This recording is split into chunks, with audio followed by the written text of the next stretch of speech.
En el nombre del Padre, y del Hijo, y del Espíritu Santo. Amén. Alabado sea nuestro Señor Jesucristo. Sea por siempre bendito y alabado. Queridos hermanos, como los últimos miércoles, nuevamente nos trae hoy la palabra de Dios, especialmente en la primera lectura, el tema de los mandamientos.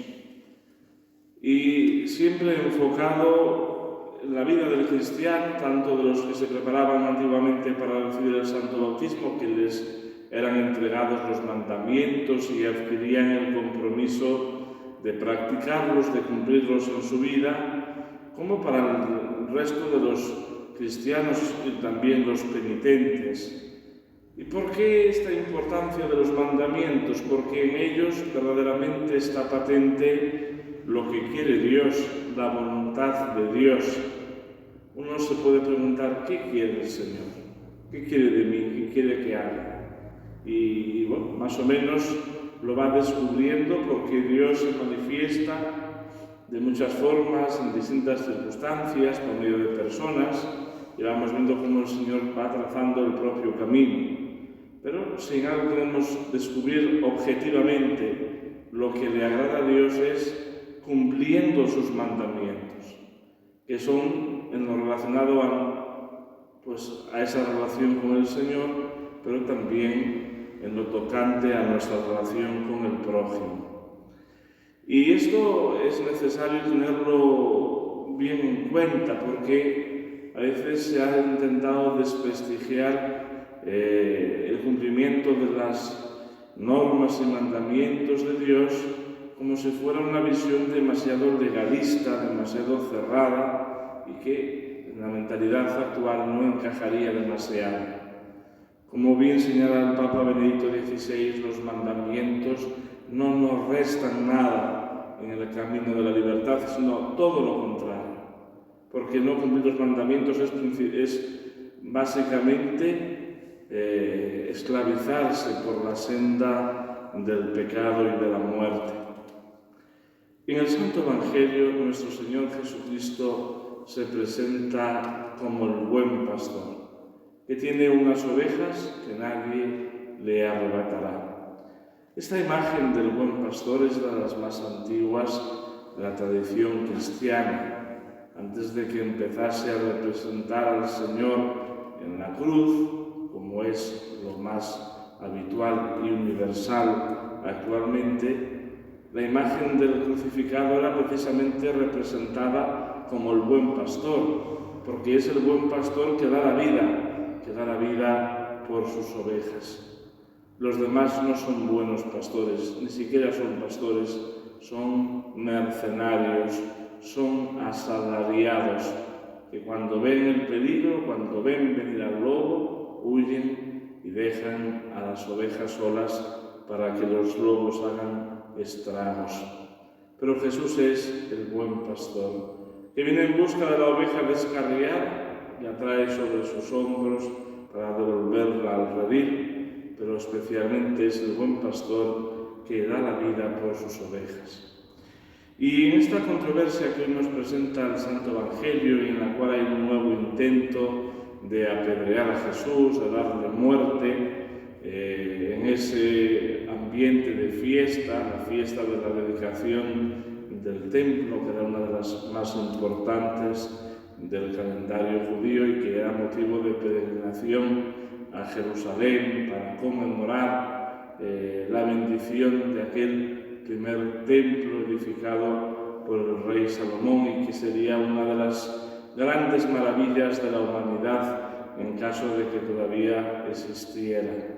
El segundo templo era inferior y aún así no dejaba de ser grandioso, y para los judíos la importancia más allá de la edificación es que era un lugar que garantizaba la presencia de Dios en medio de su pueblo. Nuestro Señor Jesucristo, cuando va a Jerusalén, tiene la costumbre de predicar en el templo, porque como él mismo dejó señalado a sus padres cuando era niño, debe de estar en las cosas de su Padre, en la casa de su Padre. Y por eso en esa controversia en la que aparece ese intento de darle muerte a Jesús y que Jesús pues les dice: ¿por qué obra me dais muerte?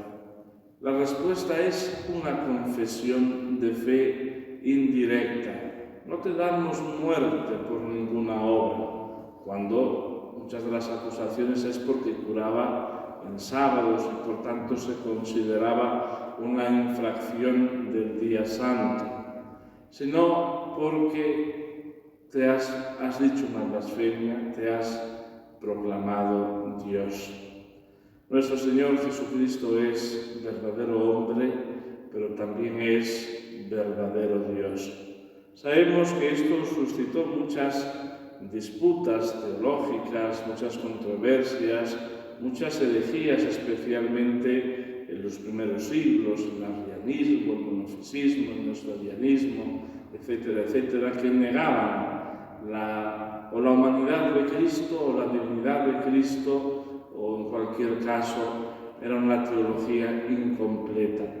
En nuestro Señor Jesucristo, por la unión hipostática, se dan las dos naturalezas, la divina, que es el Verbo eterno, y la humana, que al entrar el Verbo en el mundo se encarna en las entrañas purísimas de la Virgen y hace posible esa encarnación, que nuestro Señor Jesucristo sea verdadero hombre también.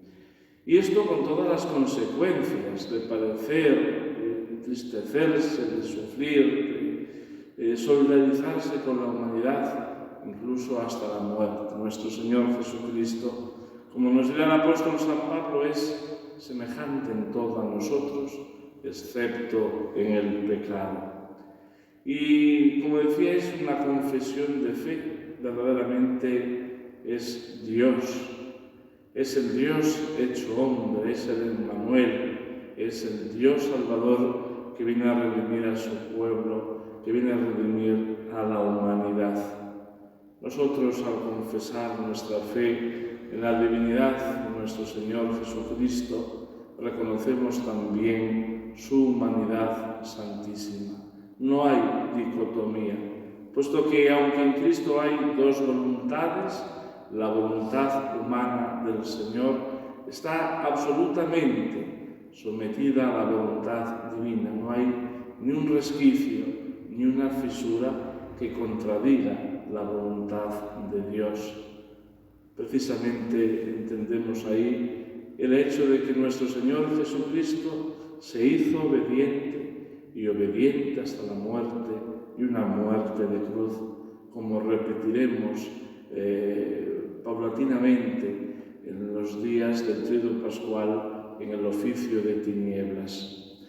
Pues que nuevamente este misterio de Cristo nos haga renovar esa llamada que nos hacía la lectura del libro del Levítico: sed santos porque vuestro Dios es santo.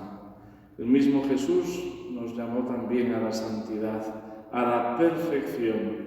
Cumplamos los mandamientos, seamos fieles en lo pequeño, para que un día podamos alcanzar un lugar importante en el reino de los cielos. En el nombre del Padre, del Hijo y del Espíritu Santo. Amén.